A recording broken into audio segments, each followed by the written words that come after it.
Di sini kami akan menjelaskan tentang simulasi pengambilan keputusan berdasarkan kelangkaan dan biaya peluang. Apa sih simulasi keputusan berdasarkan kelangkaan dan biaya peluang itu? Nah, ini adalah salah satu pendekatan dalam ekonomi untuk memahami bagaimana sebuah individu ataupun organisasi membuat pilihan ketika sumber daya yang tersedia itu terbatas.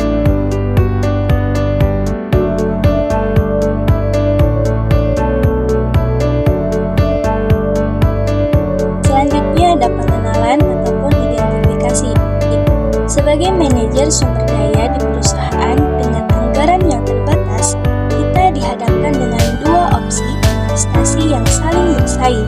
Yang pertama ada investasi dengan pengembangan produk baru, menginvestasikan anggaran untuk mengembangkan produk baru yang berpotensi membuka pasar baru dan meningkatkan pendapatan.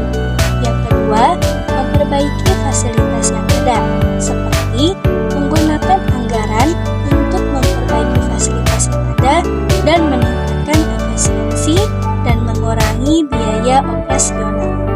Yang kedua, yaitu analisis kelangkaan sumber daya. Perusahaan memiliki anggaran sekitar 500 juta rupiah yang tidak cukup untuk mendanai kedua opsi sekaligus.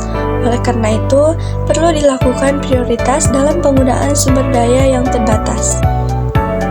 Dengan pengeluaran sekitar 400 juta rupiah, ini berarti perusahaan menggunakan anggaran sekitar 80% dan hanya menyisakan sekitar 100 juta rupiah saja.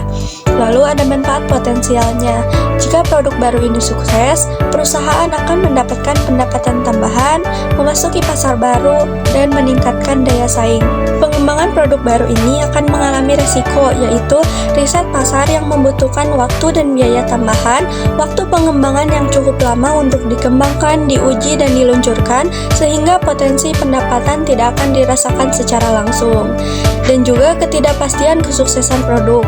Meskipun melakukan riset, namun produk baru ini tidak akan diterima dengan baik oleh pasar, sehingga investasi besar bisa tidak menghasilkan pendapatan yang diharapkan. Dengan pengeluaran biaya sekitar 300 juta rupiah, ini berarti perusahaan menggunakan anggaran sekitar 60% dan hanya menyisakan 200 juta rupiah saja. Meskipun lebih hemat dibanding pengembangan produk baru, namun ini tetap memakan porsi besar dari anggaran. Lalu ada manfaat potensialnya. Peningkatan efisiensi operasional dan pengurangan biaya perawatan jangka panjang. Perbaikan fasilitas ini akan mengalami resiko, yaitu tidak langsung meningkatkan pendapatan. Meski efisiensi meningkat, dampak finansial dari perbaikan fasilitas mungkin tidak terasa segera, terutama jika perusahaan tidak menghasilkan lebih banyak produk dan meningkatkan penjualan, dan juga memiliki dampak lebih kecil pada pertumbuhan pasar. Di dalam poin ketiga, kita akan membahas mengenai biaya peluang. Kita masuk ke dalam pembahasan yang pertama, yaitu jika kita memilih pengembangan produk baru. Biaya peluang pengembangan produk baru.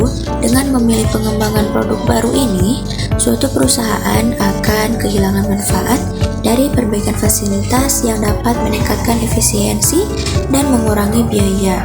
Total biaya peluang termasuk pengurangan efisien dan potensi penghematan biaya yang hilang.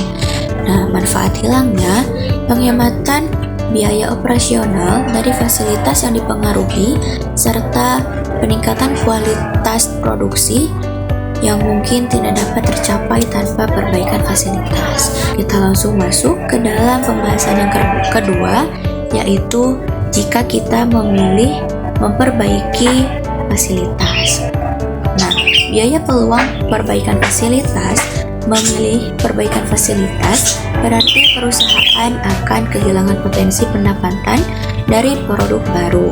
Biaya peluang ini termasuk kemungkinan peningkatan pasar dan pendapatan yang mungkin diperoleh dari produk baru. Atau secara singkatnya, kita dapat membuka pasar baru, meningkatkan pendapatan, dan memperkuat posisi kompetitif. Manfaat hilangnya adalah potensi pasar baru dan inovasi produk yang mungkin dapat mendongkrak pendapatan perusahaan. keempat, yaitu justifikasi keputusan. Setelah mempertimbangkan kelangkaan sumber daya dan biaya peluang dari kedua opsi, keputusan yang harus diambil berdasarkan analisis kebutuhan jangka panjang perusahaan. Jika fokus jangka panjang perusahaan adalah pertumbuhan dan diverifikasi pasar, maka berinvestasi dalam pengembangan produk baru mungkin menjadi pilihan yang lebih strategis meskipun ada resikonya terhadap fasilitas yang ada. Yang kelima, ada keputusan akhir. Akan bergantung pada strategi jangka panjang perusahaan dan situasi saat ini. Penting untuk mempertimbangkan bagaimana setiap opsi akan mempengaruhi daya saing dan efisiensi perusahaan secara keseluruhan, serta bagaimana biaya peluang akan mempengaruhi potensi pertumbuhan dan keuntungan masa depan. Jadi, kesimpulannya adalah dalam simulasi pengambilan keputusan berdasarkan kelangkaan dan biaya peluang, kami memilih untuk berinvestasi dalam pengembangan produk baru dengan mempertimbangkan anggaran terbatas perusahaan.